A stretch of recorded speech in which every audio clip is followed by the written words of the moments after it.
So it's an entry-level job, but you're asking for 2 years of experience.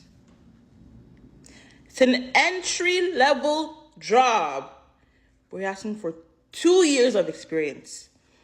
An entry-level, as in, I haven't been here before. And you're acting like I should already have been here before. How can we hold these corporations accountable? If you're saying entry level, oh my God, good to start your career, but you want my career have already have started before I even have started it? What are we doing? Absolutely no lies were told. That experience is way too common. Since 2024, the job market has been steadily declining, with the unemployment rate reaching 42.5%, with recent college graduates in particular struggling to find jobs. And the reason for that is entry-level jobs are not entry-level anymore. Bro, the state of the job market right now don't even make any sense, bro. Like, you see, I'm in the process of applying for jobs because I'm a senior and I need to find a job. So I'm not homeless and like a bum, so I'm not gonna be homeless, man. Yeah. You get what I'm saying? But yeah, I'm in the process of applying for jobs, and then you see like a job and it'll be like, oh, entry level. And you'll be like, all right, let me read the details. The next thing you see, entry level job requires 2 years of experience. Like, how am I supposed to get 2 years of experience for an entry level job? Like, bro, that's the whole point of entry level, right? You would think.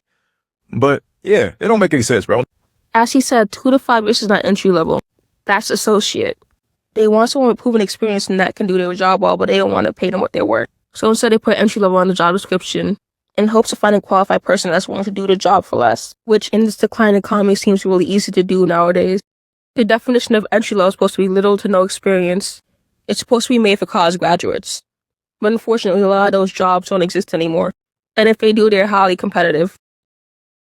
You know what? Like, I'm really feeling like I'm about to start getting violent over this fucking job market, because the things that just keep happening to me are insane. I've been applying to medical receptionist jobs. I have been applying to those for so long now. These are entry level fucking positions. You don't even need a bachelor's degree to apply. All they want is 1 year of either medical experience or related customer service experience. I fucking have that. I have wonderful communication skills. Every single job that I've had has told me you have great communication skills, this, that, the third. Why the fuck is it so fucking hard to speak to HR or to speak to a fucking hiring manager or to get anybody on the fucking phone about these jobs? How the fuck are you going to send me a rejection letter? Oh yeah, we're gonna go with other applicants. The job is still fucking posted. No, somebody is going to fucking explain themselves. Because you know what, when I finally do get a hold of someone, you know what I'm gonna ask? Do you use AI to fucking sort through your applications before a person sees it? Do you? And I'm sorry to say this, but whoever created the application tracking system needs their ass beat. Because why would you do that to people? I know it could be a lot to go through thousands of applications. The way the ATS system was designed is completely unfair. Instead of actually going through the application, it just looks for keywords that match the job description. So even if someone is qualified for the job, they won't even get an interview because they don't have certain SEO words on the application, which is completely unfair and honestly cheats people out of jobs that they are completely qualified for. No, unfortunately, your resume did not make it through the AI, and it definitely did not get seen by an actual human being.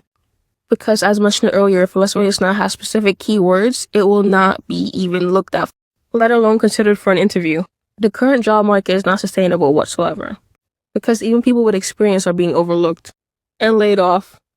I remember someone that used to work in HR once told me, a lot of times companies will post a job because they have to, not because they're actually looking. They already know who they're going to hire internally from the company, but they're forced to post a job online in order to meet a quota. It's just completely unfair to everyone that applies for a job, because now their time has been wasted. And it gives them an impression of false hope. And the older generation isn't making things easier. Because instead of giving solid career advice, it's always, it's easy to find a job. How would you know when you've had a stable career for the past 30 years? And the advice being given doesn't work for everybody. Because yes, while networking is helpful in the long run, it doesn't always bring results. Sending a cold email to a recruiter on LinkedIn doesn't guarantee that they're going to look at your job application. So yes, while networking might help, it doesn't guarantee anything. The results may vary. Now I want to examine what caused the job market to become so terrible. After the pandemic in 2020, there was a hiring boom. Because unfortunately, companies decided to focus on productivity and quality over actual expansion of the company. But the problem with that is, how can you gain experience when no one's willing to give you experience? You learn by being taught. If someone has a degree in a certain field, it's more than likely that they know what they're actually doing. You just have to be willing to give them a chance. With graduation coming up, the class of 2026 is entering a tough job market. Hiring has slowed down, and not just for entry-level roles. According to LinkedIn, data shows hiring is down 20 to 35% compared to pre-pandemic levels, and the hiring rate for entry-level roles declined about 6% year over year between December of 2026 and February of 2026. But the problem with today's job market is that there's way too many rules. You can't send one job resume to every single job.